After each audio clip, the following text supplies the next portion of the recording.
Hi everyone, welcome back to the channel, and if you're new here, my name is Jerry-Han. Today I'm going to be going over some of the things that I think you should buy that'll end up making you money.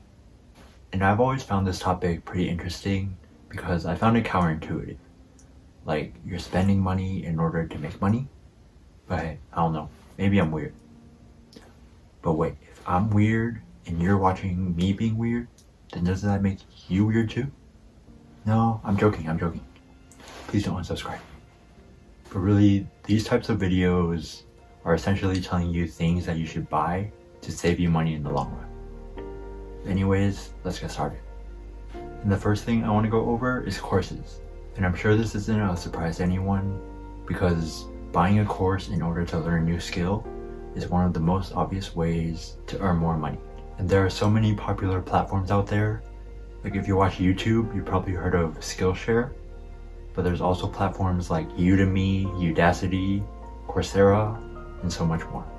But while I'm on this topic, I also want to go over why I think that you don't necessarily need to spend money on courses in order to learn a new skill. And yes, I know this contrasts what I just said, but hear me out. Because there's so much information on the internet nowadays, if you spend the time looking for it, many times you can probably find a lot, if not all, of the information that you need in order to learn a new skill. Which then makes you think, why would I spend money in order to learn a new skill and buy a course? And if it was a couple years ago, I would definitely say that you should go ahead, go online, and buy a course that someone else was teaching. But that's primarily because the information that's out there on the web now is vastly different from a couple years ago. And the pros of buying a course today is that the instructor has already sorted out all the information on the specific topic into one organized step-by-step platform. And once again, if you're learning an older topic that's already been around for a while, I would suggest that you just go online and look for it because someone else has probably sorted out the information already. But if you're looking to learn a newer niche topic that's been popularized lately, such as maybe digital marketing or social media growth, I would say in that case, if you don't want to spend the time looking at different articles stating different kinds of spaced out information, I would tell you instead just to go ahead and buy a course on that topic. Moreover, many of the instructors of the courses that are taught today organize a community of the members that are enrolled. And this is usually a Discord group of the students that are in it or a Facebook group. And these groups allow you to interact online as if you were in a physical classroom and gives you the opportunity to get help when you need it. Whereas if you were trying to learn the information for free, you would have to go back online, search for that question, find the answer, and then find your way back to the subject that you were originally looking for. So nowadays, if I want to look for a course that I want to enroll in, I try to see if that instructor provides a group where I can get help from. Because in that group, it might eventually provide networking opportunities or collaborations, or maybe just making a new friend.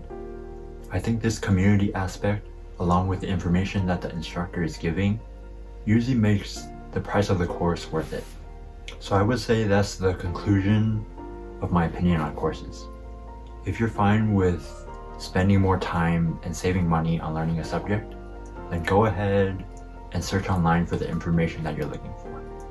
But if you want to spend money instead and save time, then I would suggest that you go ahead and buy a course where the information is already consolidated and organized for you so that you'll be able to learn the information faster and more easily.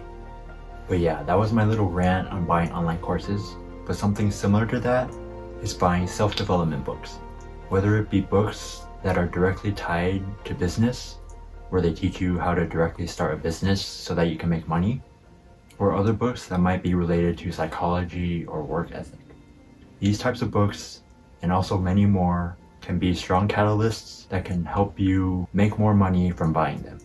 These other books that might seem off topic might end up helping you interact easier with your coworkers, your friends, or your boss, which may result in a raise later down the road.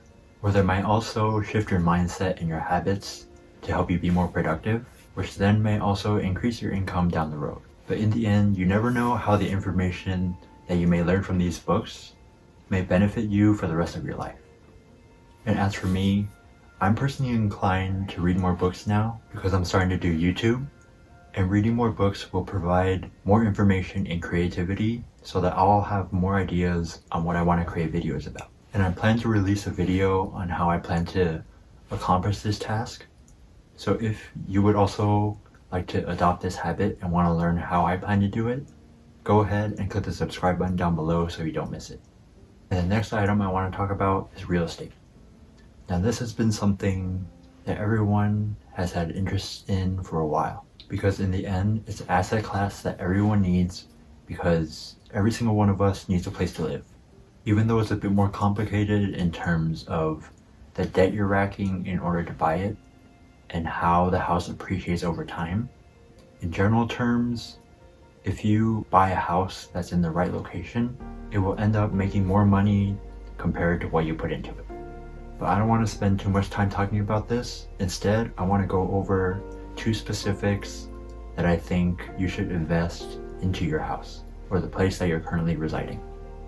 And if you own a house, I would recommend that you install solar panels. But again, this depends on where you live. If you happen to live somewhere where it's sunny many days out of the year, then absolutely and should take the advantage of the environment that you're in and install solar panels so that you can get energy from the sun.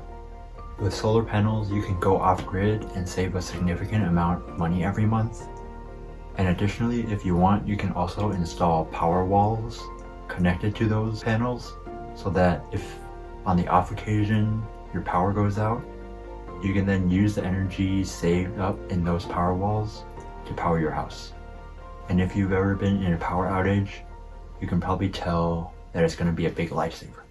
And the second thing I think is more applicable, which is a separate AC unit or a heater. And I think this is especially applicable if you're renting a house and you live in a room with different housemates. So what I mean by this is that if you're only residing in a small amount of space and you're in there most of the time out of your day, then buying a heater, which is usually 30 or 40 bucks off Amazon, can be a lifesaver, especially in the winter.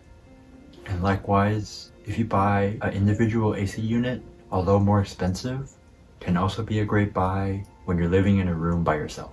If you want, you can probably buy it new for 200 to 300 bucks, but I'm pretty sure you can find it online used for a discount. But both of these will use significantly less energy compared to if you are using a central unit, where if it was in the winter and you set it to a certain temperature, then the heater would have to heat the whole house up to that temperature before it turns off. Likewise, if it was in the summer and you wanted to turn it down, then it will have to cool down the entire house until it turns off. And depending on the temperature that you set it to and the size of the house, it could take a while, which would end up racking up your energy bill. And another side note, I've also seen these Dyson looking fan things that are clear through the middle, and they apparently have both a heater and a central unit built into the fan. Although I've never bought one or used one before, I think it's pretty cool and I would like to check it out in the future, because it would save me the hassle of getting a separate heater and a separate AC unit. But it's also something like 500 bucks. So I'm not really sure if it's saving me money, but I don't know, maybe in the long term. And finally, the last thing that I think you should buy that will end up making you money is a camera. And I think buying a camera now is more beneficial than it's ever been. Being in this pandemic, so many people are stuck at home bored, and thus a lot of them are spending their time on social media. By owning a decent camera, you have the power to take better quality videos and photos. Now you might think I'm talking about YouTube, which I am. And one of the things many suggest that you invest in once you can is a better quality camera. Because when you make better quality videos, most of the time when your content is good, it attracts more viewers, which then subsequently increases your viewership over time. However, I also want to point out that if you're just starting out and you don't have the funds to do so, just record all the videos on your phone. Because I'm just starting out, all the videos that I've recorded so far, both audio and video, have come from my phone. And I haven't had any complaints about the quality yet. But yes, owning a good camera can help you become a social media influencer And if you stick with it, it will pay tenfold compared to what you put into it. But also, photography is a way in which you can earn money from owning a camera. And nowadays, since it's been around for so long, there's so many free resources that you can find online in order to learn how to do manual photography. And practicing couldn't be any easier. You can literally take pictures of anything in your house. You can ask your friends and family to see if you can take pictures of them to practice. Or you can go outside, whether it be day or night, and take pictures of literally anything. And once you feel that you've gotten the hang of it, you can see if you can find events to take pictures of. And if you're not that confident, offer to take them for free. And once you have some experience under your belt, you can then gradually increase your price of each event that you decide to take pictures of. But in the end, you're basically starting your own photography business, and depending on how good you get at it, it can be something that makes you a lot of money, all from just investing in that camera. But yeah, those were the few items that were the most obvious to me when I was thinking about this subject. And I'd also like to encourage you all to spend a couple more minutes thinking about why you want to buy a specific item before you buy it. So many of us fall into the trap of impulse purchases, and although it may seem like a great decision while you're buying it, we realize afterwards that it's not something that we actually needed.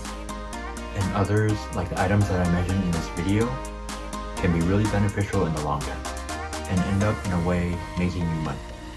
But anyways, if you found any of this information helpful, let me know by leaving a thumbs up down below.